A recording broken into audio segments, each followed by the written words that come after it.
So the trap is that if you bite that thought, and by bite I mean like if you accept that we could lose control if we go for this, you'll spend most of your time trying to figure out how to map it so that you can stay in control during the process. Problem with that is that's coming from a deep-rooted core belief that you are someone who does not have control and who loses control inevitably. So you're constantly going to be navigating from a place of deficiency. Then you're confirming your deficiency because that's how self-confirming paradigms work. Now here's the sick part of it, because for a while I didn't get why that worked. Why is it that the guy who's afraid of failing or losing control will actually lose control? It's because he actually prefers the challenge or the struggle of the paradigm that fights for control relative to the paradigm that no longer has that identity going on. Yeah. So the identity of someone fighting for control is very familiar. The alternative would be that we release that, we disable that attention on that identity construct altogether and just pump volume, just execute. But there's this feeling of deep unknown instability when we release that sense of like self-identity that we're so used to, and that's what we're actually knee-jerking against.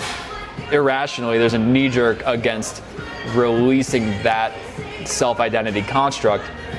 So really what we're doing is we are defending something that doesn't feel good, is very scary, and clearly doesn't lead to any sort of objective navigation ability. That's the biggest misconception of mindset performance. The mind really thinks that when it encounters a problem, the correct response is to resist and search for solutions to the problem, as opposed to challenge the credibility of the problem and potentially dismiss it.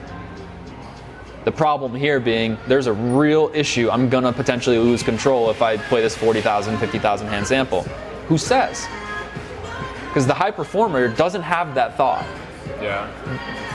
Or the guy who's already made it through that threshold, whatever, he doesn't have that complex going on. So his attention is totally freed up to be able to navigate and execute on whatever he needs to focus on and deal with obstacles as they come up, but it doesn't label them as like existential problems. So for me, it continues to be the thing I have to always address first when I feel myself blocked, is like, is this a real problem, or is this an irrational paranoia that I'm not challenging the credibility of? Yeah. Before I engage it, let's figure that out. And usually you find it's not as real as you think. It certainly doesn't deserve as much attention as you're giving it. But that's a meta concept, because now we're talking almost about multi-dimensional problem solving.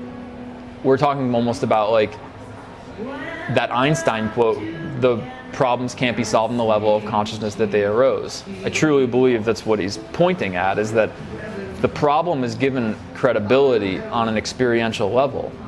Meaning, if you think this is the thing making you feel like shit, and not the belief that you hold about it, you will never escape that paradigm. Meanwhile, somebody who doesn't have that belief around that obstacle is able to blow right past it. It's interesting, because, like, I'm definitely, like, at a point where I can notice in other people when they have to do something they don't want to do, and that thing is, like, in the future, that they're, like, fretting about it makes the thing worse, and sometimes it can actually be worse than the thing they have to do. But even if it's not, like, they're just experiencing that bad thing like over and over and over. The perpetual denial of it results in the perpetual experience of it. Of that bad pain, like the pain that would have been there if you had just done it and it had not, it had failed, or like you actually just had to do this thing that this you one don't thing. want to do. Yeah. One of my buddies, I don't know if he came on some of our earlier team trips. Mike, Russian Mike. He was the kid that I was working with very closely when I created PO Unlocked.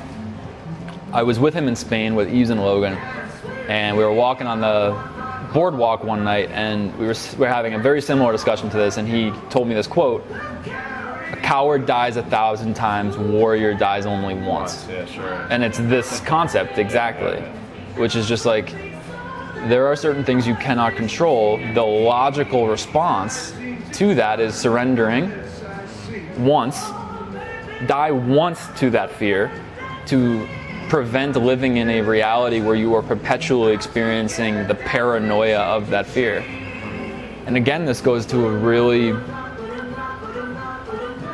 almost metaphysical type of place where the question is posed of like, what are we actually directly experiencing? We're not directly experiencing the threat of whatever we're afraid of in the future. We're directly experiencing some degree of emotional misalignment, paranoia, mental emotional discord, cognitive dissonance around that idea, around the inevitability of that event. But that event doesn't have a reality yet. We're creating the reality of it in our subjectivity. To me, that's probably the most interesting thing, like ever. Like all of my mindset work is probably predicated on the exploration of what the direct experience is actually based on. All of my meditation, all of my inquiry, anything that I've ever been interested in distills down to what can be proven about the direct experience by the observer. That's interesting. So like a quote like I like a lot is the idea that like when a bird like lands on a branch, right? It's like not worried about the branch breaking off, because if the branch breaks off, it'll just fly away, right? But this seems almost like a level where it's like, it's not even just like confidence that you can fly away. It's like not caring if you fall and it just splat. First, it's possible the bird doesn't even have the level of awareness to know that the branch could break. But yeah, he could fly away. Yeah. So he has no reason to fear that. One of the modules I'm working on for one of our seminars is this idea that if we look at a risk of ruin calculation in a variance simulator, so like if you were going on Poker Dope and you were to plug in, I've got a 10 BB win rate, what is the risk of ruin over, what is just my risk of ruin with a 10 BB win rate, which basically shows you how many buy-ins you would need in order to make going broke less than a 5% chance. The more win rate we give ourselves, or basically the higher your win rate is and the lower your standard deviation is, the lower your risk of ruin will be. It approaches zero, right? Approaches zero, but it will never be able to get to zero. So this idea I've been working on for a module is like, so much of the journey through poker is about figuring out where someone has a structural misconception of the poker game. Do you misunderstand pot odds? Anything that has to do with poker itself that I could switch. Do you not understand the realization value of your hand? Are you value betting incorrectly? That comes to a certain point, and then we have to draw a line in the sand where anything beyond that point is a personal problem. For lack of a better way of putting it, it is some sort of lack of acceptance of the model of reality that you're in. So if we were to insert ourselves into the reality of poker, one thing I would have to prepare a eventual poker pro for, if somebody came to a seminar and be like, I want to be a pro, I feel like the first thing I have to teach them is that we are never going to be able to reduce the risk of ruin to zero. And get them fundamentally okay with that. That's interesting, because when I like first told like friends and family members that I was going to like quit my job, and it was like, I mean, it was a real job. Like I went to like college, and I did grades in college, and it was a good job, right? Like it was a job where like I could have just followed on the path that I was on and I would have been like upper middle class. I would have had like a house, and like I could have had 2 kids and like a nice sedan or something like that. And it just, it like, that wasn't what I wanted, but it would have been okay, right? Okay. And all of my friends and family were like, you should absolutely do it. Like, of course you should do it. Like, you're gonna be great. Like, you're gonna, no matter what, like, you'll excel in it.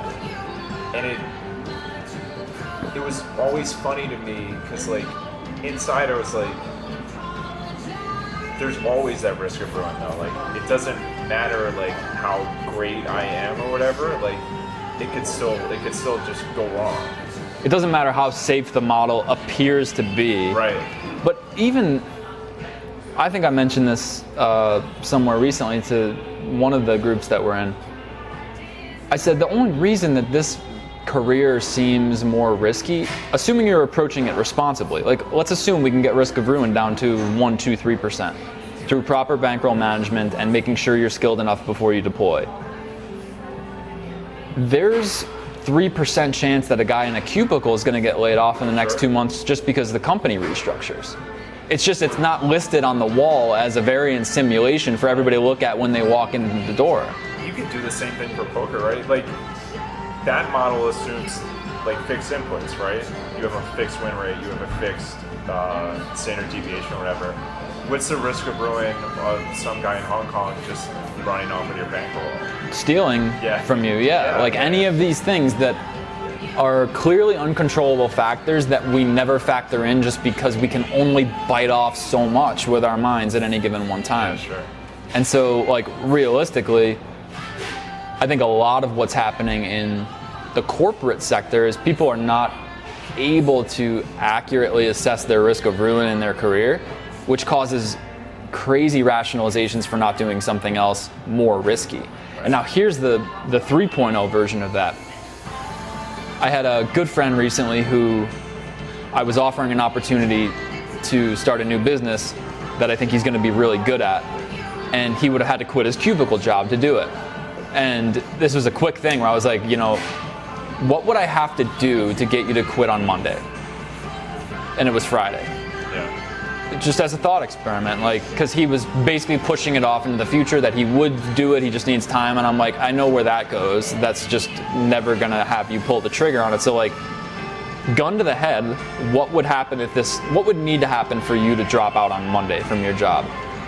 And he went through and he was like, okay, well, health insurance and cash in hand for 1, 2, or 3 months salary, and some assurance that this isn't going to fall on its face 3 months from now and I'm going to be looking for another job. And I was like, okay, let's pretend I can make all those things happen. Are you ready to actually do it? And there's this moment where you can see he's out of objections. He's out of rational objections, but there's still that resistance that he doesn't want to have to go through with it. And I realized upon sort of thinking about it and talking to him further that, and this isn't unique to him, I think this goes for everybody, the misconception that if you're not currently happy, that it's more risky to do something different than to stay where you are. So in order to prove this as closely as we can prove it, we need to start from the assumption that everybody's goal is to become fulfilled. I think we could all basically raise our hands and say, my goal is something close to that. I want to be happy, I want to be fulfilled, sustainably fulfilled. Let's assume the guy in the cubicle who's resisting quitting is not fulfilled. So he's not on the path. He may think there's some hope for him to be fulfilled in the future, but currently that job is not going to be his end game. Not if he wants to be fulfilled. Now the interesting thing to me is when I see someone in a $30,000 a year position who's just scraping by working 9 to 5, and I am living with that person seeing they do not even come home with the energy available to start another project, that is a dead end. Yeah. Like, it's very clear looking from the outside in, but that person still has hopes that something's gonna happen where they're gonna get the energy or the time they need to transition into something else. That's a dead-end job that locks you away into a permanent futility of unhappiness. Slaving away, basically. The fact that that is not able to be perceived as the greatest risk is what I think is so twisted. From my perspective, you could not be doing anything more risky than going to work another day if your goal is fulfillment. Yeah. Because you're never going to get there from here. So what greater risk could you take than staying on a path that doesn't map to your goal? Meanwhile, the mind is viewing transitioning into an unknown path, a path that has much more potential, mind you. It sees that as the most risky thing. So it's this twisted misconception that meets the unknown with the assumption that it equals total risk, 100% risk, when really meeting the unknown or a new path with new potential is infinitely less risky than staying on a path, a familiar path that doesn't map. And this is really the thing that I want to like somehow find a way to, well, really if I could figure out a way to present this to people who are in dead-end industries, I might find the best marketing plan to transfer people into playing poker ever. Right. Or anything else that's deemed as higher volatility. Does it contain the potential for financial freedom? Yes. Does your current job do that? No. Okay, easy decision. No matter what the risk of ruin is, pretty easy decision. The question for me was, would I just be better off if I just like took the mindset of that family member that's like, of course you're gonna make it. Like you're starting the premise of this module is like you're gonna show them these risk of ruin models, right? And like that's the honest path, right? But whenever you look at like marketing, right? There's always I don't want to say the dishonest path, but the rosy path, where it's like, if you do this, like, you're gonna make X amount of money in the first 6 months, or like you show the most successful person, and you're like, you could be this. It almost like selling them on the idea that if they do these things, they'll become this person, right? Even though that's not actually all that guaranteed. Not guaranteed. Right. But like what I'm asking is, which one's more effective in giving that person the highest percentage chance of hitting goal person? So now you're talking about like what is healthy manipulation almost. Yeah, sure. But you can do it yourself, right? Like you could just, I don't know, like ignore it. Ignore the that voice that's like, you are like, no matter what, you always have this first. Cool. Just, I love this. Shove it in your back. Sure. Like, yeah. Let's switch it. Oh, okay, so this is something I think about a lot lately, and it's something that it's a concept that I feel like I've developed quite a bit through the experience with coaching for profits and training students, seeing a lot of guys fail, having to continue to show faith in a player, which is I don't want to say that's actually a skill. I think it's a perspective that once unlocked is never something that you would double back on. Let me explain what I mean by this. I'm gonna build on this to get back to your point by starting with a very relevant analogy from my direct experience. When we have a new player, that player comes onto the team probably super excited, but also doubting that he has what it takes. My frame is always, I have infinite faith in you as a player. And I'm telling the truth when I say that, because I'm saying that from a place that is tapped into the potential that I know that each player has. Now, there's partial assumption there on my behalf, because part of my value system or belief system is that you're a good enough coach. or that every player has, at least with the methodology we're working with, which I don't think takes a genius to put into implementation. I believe, unless you have a learning disability, there is the potential for you to integrate this content and put in a sample and get the results. I truly believe that. So because I believe that, I can look every player in the eye and say, I believe that you have the absolute potential to succeed. That is my description of putting my faith in a student. And I think that actually ends up going a really long way if the student believes me. A lot of the feedback I've gotten from students along the way has been to the tune of, you don't understand how important it is for us to know that you believe in us. And when I heard that, I was like, okay, I don't want to create codependence in the player, but I also feel like there could be a healthy side for me to let the student know that I really do, beyond the shadow of the doubt, believe that he can do it. I don't want to instill false hope and be like, you're going to do this. Because I think that is twisted and not totally true, but there's a very thin line you can toe where you can hold faith or call it benefit of the doubt. I always try to give a student or player or person the benefit of the doubt for their potential or for having good intentions. And for a while I didn't do that because I thought it was naive. And I thought it was setting me up to get hurt by people who either had poor intentions towards me or students who didn't have what it took, which would leave me overextended emotionally and then let down when they failed.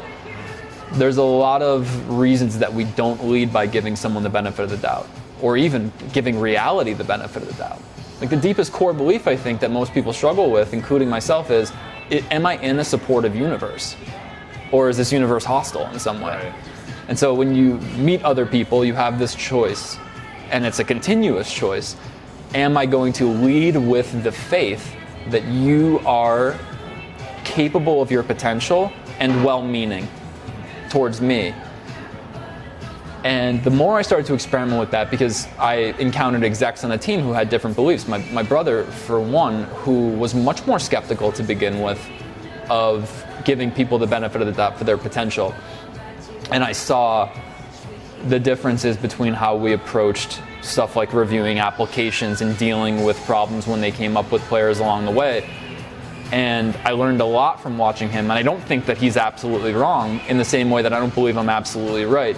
What I believe is that wherever your position is on this topic is deeply representative of where you're at with yourself. And what I mean by that is, if I'm not someone who's giving the other person the benefit of the doubt, it means that I, on a deep level, feel as though I don't deserve that benefit of the doubt myself. Sure. So if I'm doubting your potential, really what's happening in the mirroring equation is that were I in your shoes, I don't believe I have what it takes.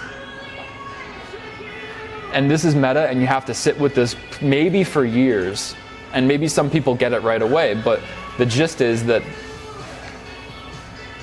your intelligence is directly in correlation to your ability to give another person the benefit of the doubt. Because if I take that potential away from you, it's a reflection that I don't believe that it exists in me. You see a lot of successful people that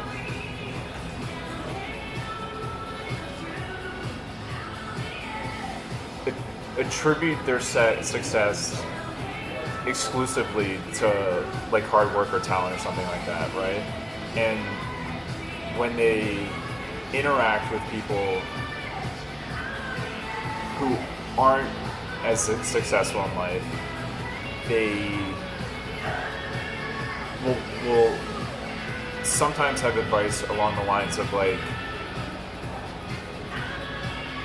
you're the only person holding yourself back, and like if you just did these, like the things that you could do like the best of your ability, you would reach this success. Maybe not the same level of, like, maybe not like I don't know, Jeff Bezos' success or something like that, but like you could be a successful person. And it almost, it like trickles down to some point. It can even be like a level of disdain, where you assume that everyone that's not successful, like, just didn't work hard enough or didn't work smart enough or something like that. And like that can come from a place of like, almost like, if I can do it, then everyone can do it, right? That successful person is saying like, well, I made it, and I made it, like, I did these things, and these things that I did to some extent, like every human being Correct. without a learning disability or something like that has this inherent ability somewhere in them. So like if they would just reach that ability, then they would like propel themselves out of their situation. Where I guess what linking that to your earlier statement is that like the successful person has more confidence that an unsuccessful person can make it out of their own situation because they just trust in like the value of like hard work or like human ability. I would rephrase the last part to they trust that the only issue at hand is really just a structural misconception, meaning the belief system of the disempowered person needs an adjustment, and then doors would just open. Yeah. So it's not actually anything objectively obstacling anyone.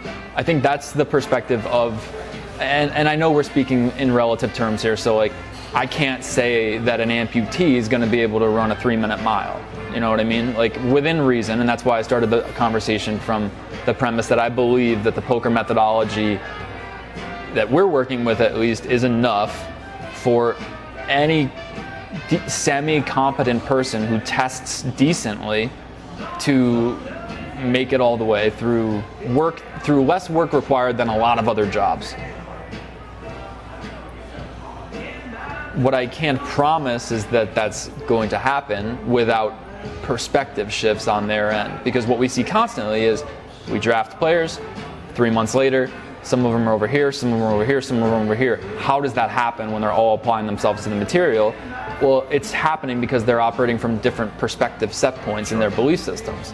So clearly that is trumping technical integration. In fact, it probably has a very deep grip over your ability to technically integrate. So it's almost like we're dealing with layers of leverage over the performance period. Your ability to shift perspective and adjust your belief systems is going to have the most impact on whether or not you're able to utilize the tools in front of you that you're being given to perform with.